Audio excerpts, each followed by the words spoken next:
Hello everyone. आज हम लोग पढ़ने चल रहे हैं ऑर्गेनिक केमिस्ट्री में फंक्शनल ग्रुप टेस्ट। इस लेक्चर में हम लोग first degree, second degree, third degree alcohol को आइडेंटिफाई कैसे करेंगे उसको पढ़ेंगे। साथ ही साथ एमीन को भी इसी में डिस्कस किया जाएगा और एल्डिहाइड, कीटोन, कार्बोक्सिलिक ग्रुप भी इसी में हम लोग क्या करेंगे, पढ़ेंगे। और आइडोफार्म टेस्ट भी क्या किया जाएगा, इसी लेक्चर में डिस्कस किया जाएगा। तो वीडियो स्टार्ट करने से पहले एक मोटिवेशन। विरासत से तय नहीं होते सियासत के फैसले, ये तो उड़ान तय करेगी कि आसमान किसका है। फंक्शनल ग्रुप टेस्ट, इस कैटेगरी में हम लोग क्या आइडेंटिफिकेशन करने चल रहे हैं। First degree, second degree, third degree alcohol का identification, first degree, third degree amine और एरोमेटिक एलिफैटिक एमीन एमीन के बारे में हम लोग पढ़ेंगे। एल्कोहल और कार्बोक्सिलिक ग्रुप आइडेंटिफिकेशन किया जाएगा। इस कैटेगरी में एल्डिहाइड और कीटोन ग्रुप को, और या सेम कीटोन दिए हों या सेम एल्डिहाइड दिए गए हों तो उसको हम लोग इस कैटेगरी में क्या करेंगे, डिस्कस करेंगे। सबसे पहले लेक्चर में हम लोग पार्ट ए में डिस्कस करने चल रहे हैं first degree, second degree, third degree alcohol. इसको हम लोग कैसे पता करेंगे, लुकास रिएजेंट के थ्रू क्या करते हैं, आइडेंटिफाई करते हैं कि फर्स्ट डिग्री का एल्कोहल है या थर्ड डिग्री का एल्कोहल है। तो जब थर्ड डिग्री का एल्कोहल क्या करता है, रिएक्शन करेगा ZnCl2 के साथ, तो इसकी जो रिएक्शन की जो टर्बोडिटी होती है ये बहुत फास्ट होती है। विदिन मिनट में, 1 या 2 मिनट में क्या होगा, प्रोडक्ट इसका क्या है, फार्म हो जाता है।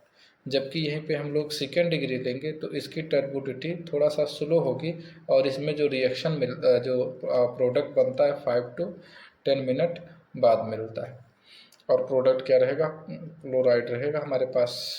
अगर यहीं हम लोग फर्स्ट डिग्री क्या ले लेते हैं, एल्कोहल ले लेंगे, तो इसकी टर्बोडिटी वेरी स्लो होती है और ये प्रोडक्ट तब तक नहीं देगा जब तक इसको हम लोग क्या करेंगे, हीट ना करें। तो इसीलिए इसकी टर्बोडिटी बहुत स्लो होती है। अब पार्ट बी में हम लोग पता करेंगे first degree, second degree, third degree amine. First, second, third कैसे आइडेंटिफाई करते हैं, नाइट्रोजन ग्रुप से कितने कार्बन लगे हुए हैं वही इसका डिग्री आइडेंटिफाई करता है। लेकिन अदर वाले में कार्बन की डिग्री पे क्या करती है, कंपाउंड डिपेंड करता है। इसमें हम लोग हिजनबर्ग रिएजेंट के थ्रू क्या करते हैं, आइडेंटिफिकेशन लगाते हैं कि फर्स्ट डिग्री या सेकेंड डिग्री का एमीन है। अब इसका जो फार्मूला होता है C6H5SO2Cl2 होता है, जिसमें इसका जो केमिकल नेम है बेंजीन सल्फोनिल क्लोराइड होगा। जब फर्स्ट डिग्री एमीन इससे रिएक्शन करेगा तो उसके पास एक H प्रेजेंट रहेगा, एक H यहाँ प्रेजेंट रहेगा, जिसकी वजह से ये वाटर और एल्कली सॉल्युबल होगा। जबकि इसका जो नाम होगा ये होगा N-एल्किल बेंजीन सल्फोनिल क्लोराइड। अब आते हैं सेकेंड डिग्री एमीन, जब इससे रिएक्शन करेगा। सेकेंड डिग्री एमीन क्या है, जिसमें 2 कार्बन लगे हैं। ये रिएक्शन के बाद क्या आप दे देते हैं, HCl दे देंगे, साइड प्रोडक्ट होगा।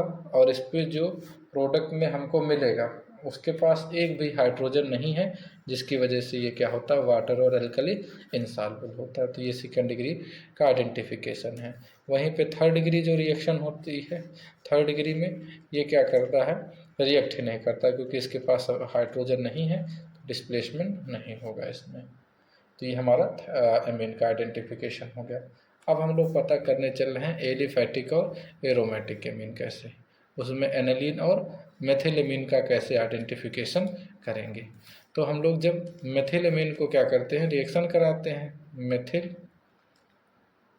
एमीन, जब मेथिलेमीन क्या करेगा, रिएक्शन करेगा HNO2 नाइट्रस बोलते हैं, इसको बोलते हैं नाइट्रस। नाइट्रस के साथ क्या करेगा, रिएक्शन करेगा तो ये डाइजोनियम बना दे, N2+Cl बना देगा, जो कि क्या रहेगा, अनस्टेबल कंपाउंड है। वार्म वाटर के साथ तुरंत ही किसमें कन्वर्ट हो जाएगा, एल्कोहल में कन्वर्ट हो जाता है। वहीं पे अगर हम लोग एनालिन लेते हैं और इसको नाइट्रस टेस्ट के साथ रिएक्शन कराते हैं तो यहाँ डाइजोनियम क्लोराइड बनता है, जो कि बहुत स्टेबल कंपाउंड है। और फिर इसको हम लोग अगर नेप्थाल के साथ रिएक्शन कराते हैं तो इस पोजीशन पे क्या होता है, डाइजोनियम कंपाउंड हमारा जाकर के कपलिंग रिएक्शन कर लेता है। इसी को हम लोग क्या बोलते हैं, एजा टेस्ट भी बोलते हैं। प्रोडक्ट क्या बनेगा इसका, N-फेनिल एजा नेफ्थलीन बनता है। इसी को हम लोग बोलते हैं ऑरेंज रेड डाई कहते हैं। तो ये हम लोग का क्या आइडेंटिफिकेशन हो गया एलिफैटिक और एरोमेटिक एमीन में। पार्ट सी में हम लोग डिस्कस करेंगे कि अलग अलग पार्ट सी में हम लोग फिनाल मतलब अल्कोहल और बेंजेनोइक एसिड का हम लोग डिस्कशन करेंगे। कोई कार्बोक्सिलिक ग्रुप और अल्कोहल ग्रुप हम लोग लिख देते हैं इसको अल्कोहल और यहाँ पे कार्बोक्सिलिक ग्रुप है। जब कार्बोक्सिलिक ग्रुप सोडियम बाइकार्बोनेट के साथ रिएक्शन करता है तो यहाँ पे कार्बोक्सिलिक साल्ट बनता है और कार्बन डाइऑक्साइड गैस ऑब्टेन होती है जो कि लाइम वाटर के साथ रिएक्ट करके मिल्की कलर देती है। जबकि यहीं पे क्या है फिनाल है वो FeCl3 के प्रेजेंस में क्या है रिएक्शन के देगा तो हाइड्रोजन प्रोडक्ट ऑब्टेन होगा जिसका कलर वायलेट रहता है। यहीं पे क्या है बेंजेनोइक इस रिएक्शन को परफॉर्म नहीं करता। तो ये फिनाल और बेंजेनोइक का क्या है आइडेंटिफिकेशन हो गया। अब आते हैं एल्डिहाइड और कीटोन का कैसे आइडेंटिफिकेशन करेंगे। तो जो कीटोन ग्रुप होता है ये सिर्फ आइडोफार्म टेस्ट देगा। आइडोफार्म ये भी देता है लेकिन जो एल्डिहाइड ग्रुप होगा वो टॉलन फेलिंग टेस्ट देता है जबकि कीटोन नहीं देता। नोट लगा के हम लोग ये देखेंगे कि ओनली मेथेनोइक एसिड क्या देते हैं टॉलन फेलिंग टेस्ट देते हैं। कार्बोक्सिलिक में सिर्फ यही एक ऐसा मेंबर है जो क्या है टॉलिन का पॉजिटिव टेस्ट देता है। अब जैसे हमको दिया गया है कि एल्डिहाइड ग्रुप कैसे आइडेंटिफिकेशन करेंगे एल्डिहाइड ग्रुप।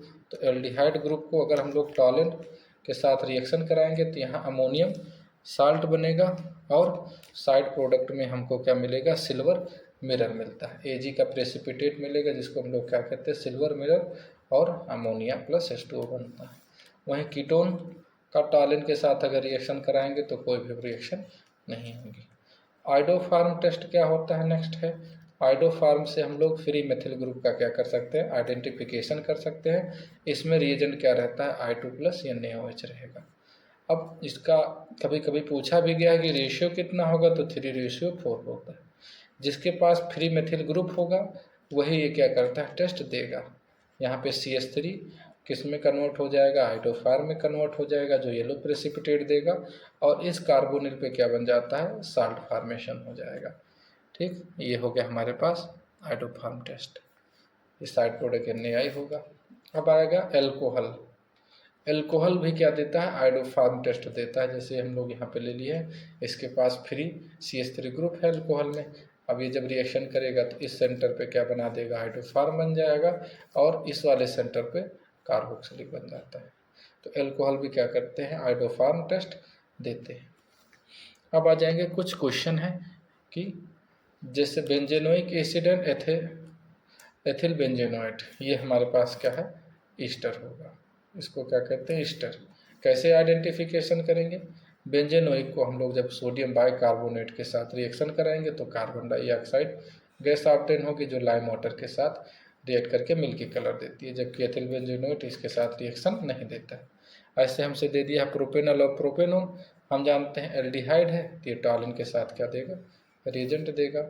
वहीं पे कीटोन ग्रुप जो होगा वो हाइड्रोफार्म रिएक्शन देगा और ये लोग प्रेसिपिटेट देगा। सेल्फ में आप लोग क्या है ये क्वेश्चन दिया गया इसको करिएगा। एक क्या कहते हैं कमेंट में जब हम लोग बायोमॉलिक्यूल पढ़ रहे थे तो उसमें क्वेश्चन पूछा गया था कि सर पूरा क्या है रिएजेंट का फेलिंग सॉल्यूशन जो होता है वो 2 टाइप का होता है A और B। तो क्या है A का क्या है फार्मूला बता दीजिए। तो ये हमारे पास क्या है फेलिंग सॉल्यूशन होता है जो जनरली यूज करते हैं आइडेंटिफिकेशन।